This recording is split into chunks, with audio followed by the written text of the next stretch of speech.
Well, hello, class. This is Lonely Craig because I'm the only one here for our live classroom session, but that's okay. I don't mind. I'll get to go out and play in the sunshine today. So I'm going to whip through this presentation just so I have something for you to look at later because I know some of you can't make these sessions.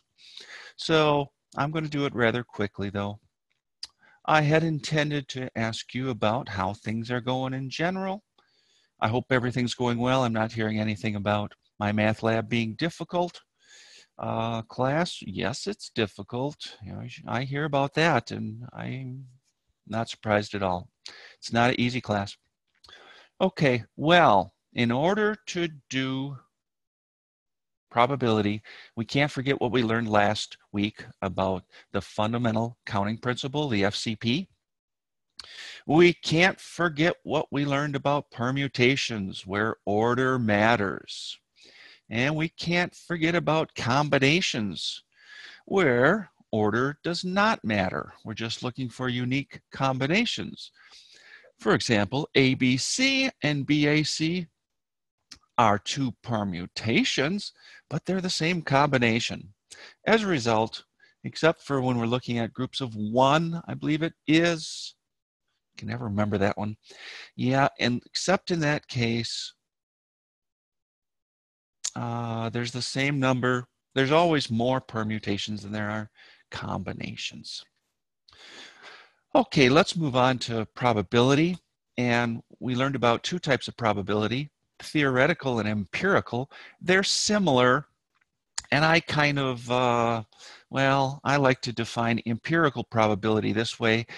They're so familiar that I just find it easiest to remember this, that the probability of an event E occurring is equal to the number of favorable or positive outcomes or things that you want to happen divided by the total number of possible outcomes.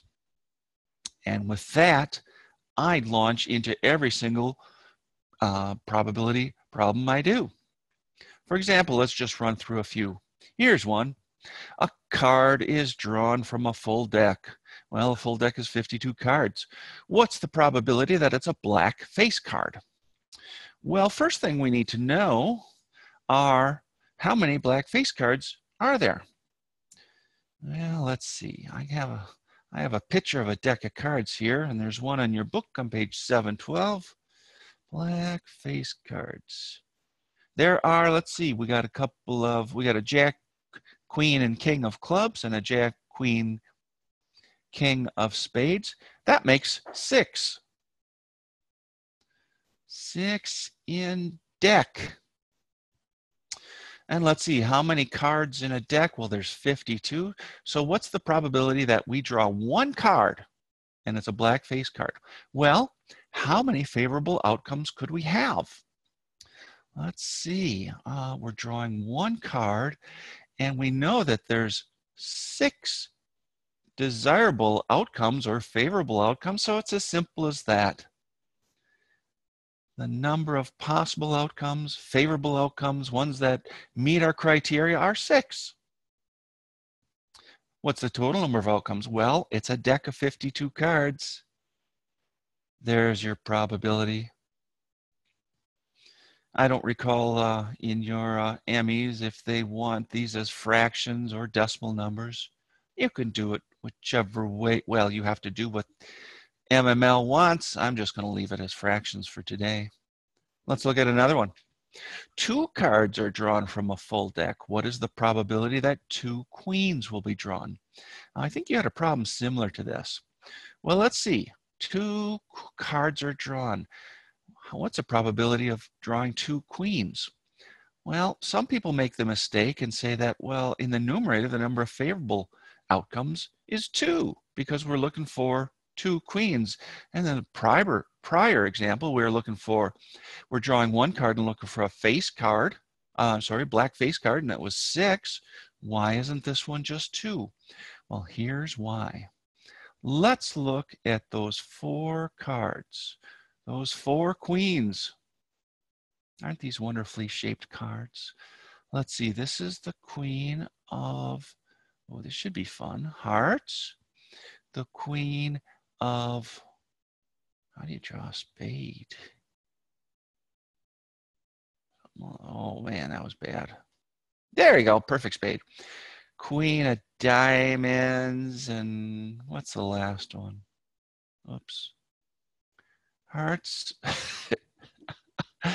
That's just, oh, the other one's a club. Wonderful job of drawing, Craig. Okay, so we got 4 queens.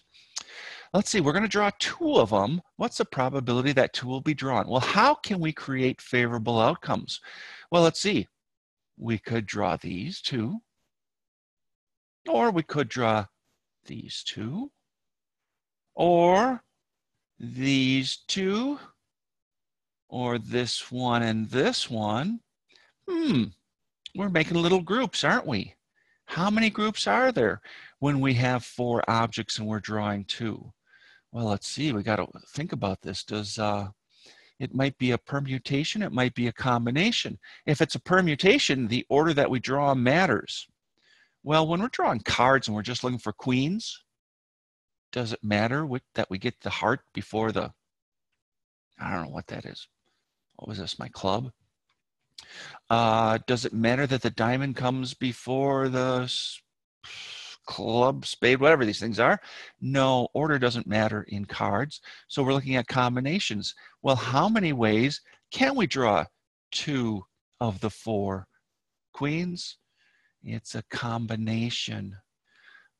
There's 4 possibilities and we're selecting 2.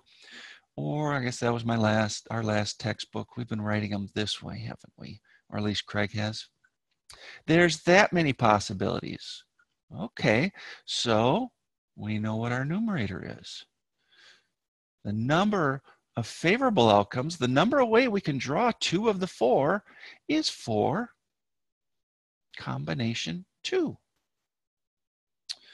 Let's see, what's the total number of outcomes? Well, let's see, we're drawing 2 cards and there's 52 in the deck. Oh, if we drew out 52 cards and made little groups of 2 of all of those, that's a big number, isn't it? Yes, it is. Out of 52 cards, we're drawing 2. That's how many possibilities there are. And let's see, what is this? I'm going to get my calculator fired up here. 4 combination 2 is 6. And let's see, 52 combination drawn just 2, 1326.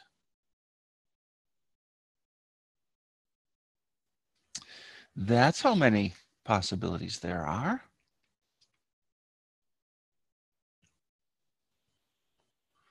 That was a little different than the first problem, wasn't it? Yes, it was. We had to start to look at combinations in this problem because we were drawing not just one item where we could just look at, like in that prior problem, we said, how many black face cards are there? Well, there's 6 in the deck. So how many favorable outcomes would there be? There would be 6. Total number of outcomes? Well, there's 52 cards. There's 52 possible outcomes. But in this problem, we were looking at drawing 2 cards. That made a difference. At our 4 queens, we could make all kinds of combinations. How many combinations? Well, there's 4 cards.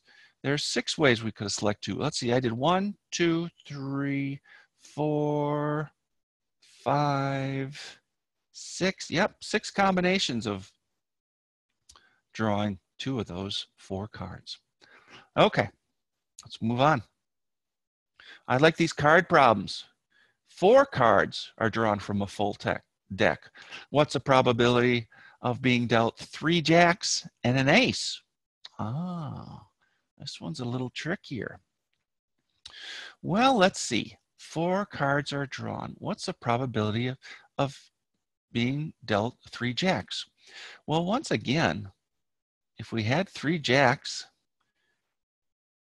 and I'm just going to make it simple this time, call them Jack 1, Jack 2, Jack 3, and Jack 4. Well, Let's see, how many ways could we draw 3 of them? Well, again, we're looking at combination. There's one, we got that one, and those 2. Yeah, this time, oh, whoops, I'm not gonna do, oh, I killed the whole thing. Undo, I just wanted to erase him.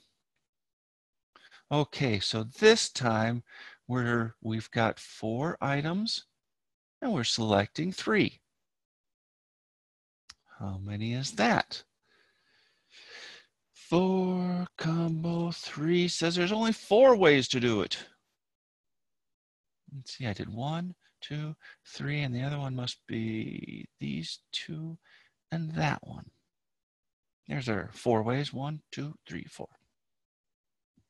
Yep, okay, so what's our probability? Oh, wait a second, we're not done. We got to think, oh man, if I do that again, I'm gonna die. What about that ace? Well, what's the probability of pulling 1 ace out of 4 cards? Well, let's see. There's 4 aces. How many ways can we pull 1 of them?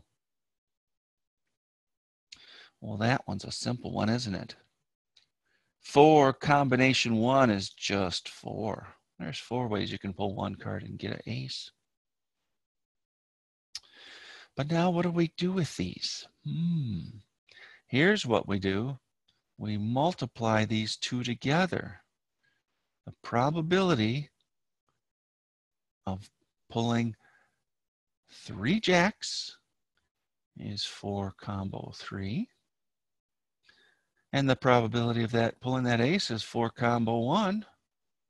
Let's see, what's the total probability? Well, or the total number of outcomes. Again, we're pulling 4 cards this time out of 52. There's the number of ways you can pull 4 cards out of 52. So what do we have? 4 times 4 over, let's see, 52 combo 4. Ooh, 270,000. 725. That's a lot. Much smaller probability of saying, okay, I'm pulling 4 cards, and what's the likelihood of 3 jacks and 1 ace? We had much better odds in the prior problem, didn't we? Where we were looking at, we're only pulling 2 cards. What's the likelihood of getting 2 queens? Oh, let's do this math. Probability of 6 divided by 13, oops. Oopsie doopsie, 1326 it is, yes. Probability of this is 0.0045. Pretty small, but the probability of pulling all these cards, whoa, that's equal to 16 divided by 270,000, 725. Ooh, a lot lower odds. 0.000, 2, 3, 4 zeros. And a 5, 9. Yeah, much less likely. Okay, let's see, what else have I got here? 4, 1. 4, 3, 4, 1. Did I do it right? Yeah, it looks like I did it right. Okay, we're moving on. All right, 2 couples are playing poker. 2 couples. I mean, it's 4 people. After being dealt 5 cards, the players are holding 9 times. Oh, I think I did like one of these in my other video. Yeah, should I even do it? Oh, sure, let's do it quick. 2 couples, so we got 4 players. Let's see, they've each been dealt 5 cards, so 20 cards dealt, 4 times 5, right? 20 cards dealt. And let's see, holding 9 diamonds. Maybe this is the same problem I did in my video. Holding 9 diamonds. What's the probability the next card will be a diamond? Oh, well, let's see. How many cards are left? Let's see, cards left equals 52 minus 20. So there's 32 left, which means the probability of the next card being a diamond, well, there's 32 choices. So that's going to be our denominator.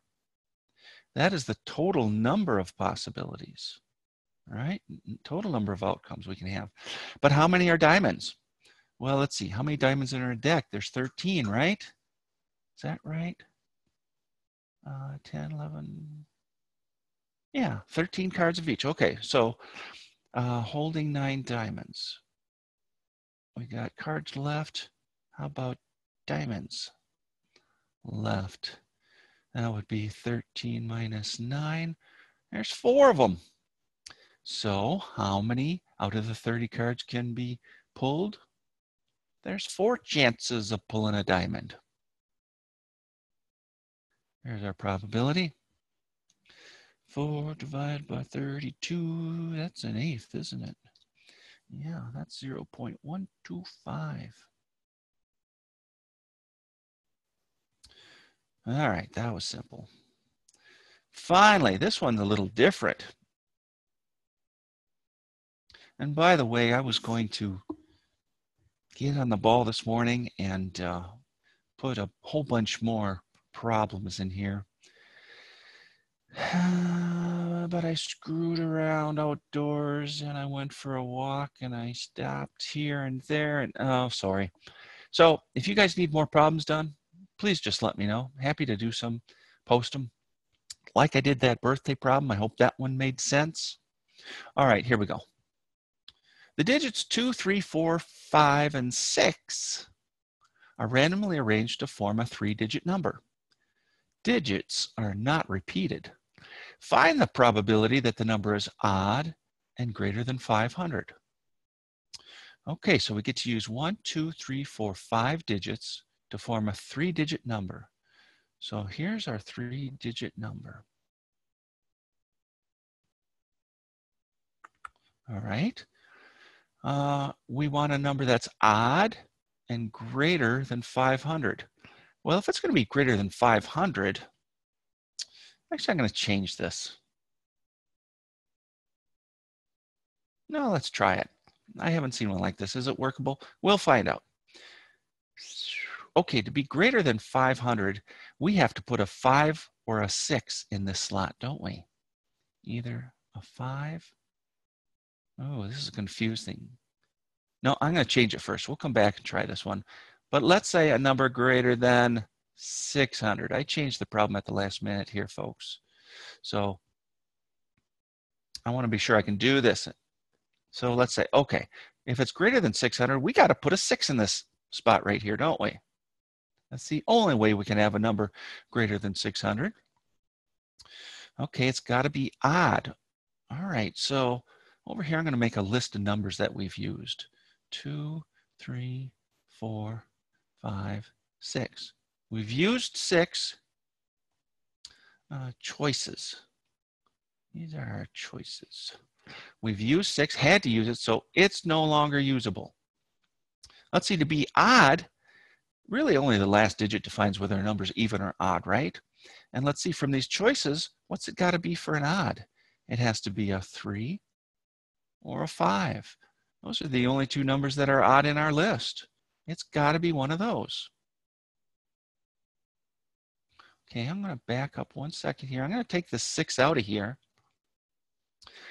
I'm going to put the 6 underneath here. And I'm kind of doing an FCP thing here, aren't I? I sure am. These are slots. How many numbers is it possible to put in the first slot? There's only 1. How many possibilities are there to put in the third slot? Well, there's 2. And once we choose one of those, and let's say we chose 3. 3 is no longer in our list of numbers we can use. Okay, so what's left for the middle number? Well, we can put in a 2, we haven't used that, or the 4, or the 5. We haven't used any of those 3, so we have 3 choices there. And now the number of favorable outcomes is defined by the FCP. It's 1 times 3 times 2. Probability of our event. The positive, the favorable outcomes, there's going to be 1 times 3 times 2. The FCP tells us that. There's 6 ways we can choose numbers and make our number greater than 600 and even. Whoops, odd. 2 odd numbers. 2 ways we can fill that slot. Okay, what's the total number of outcomes? Well, let's see. What is it? There are how many numbers? 1, 2, 3, 4, 5. Let's see. Ooh, is it a permutation or a combination?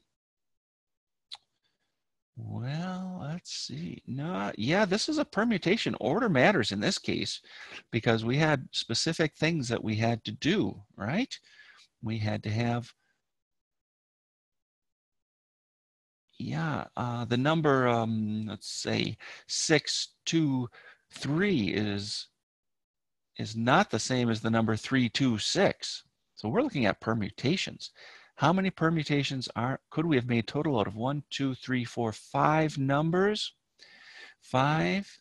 If we select 3, that's how many. There's our answer. We got 6 over 5, select 5, perm 3, turn the calculator on. 6 out of 60. 1/10.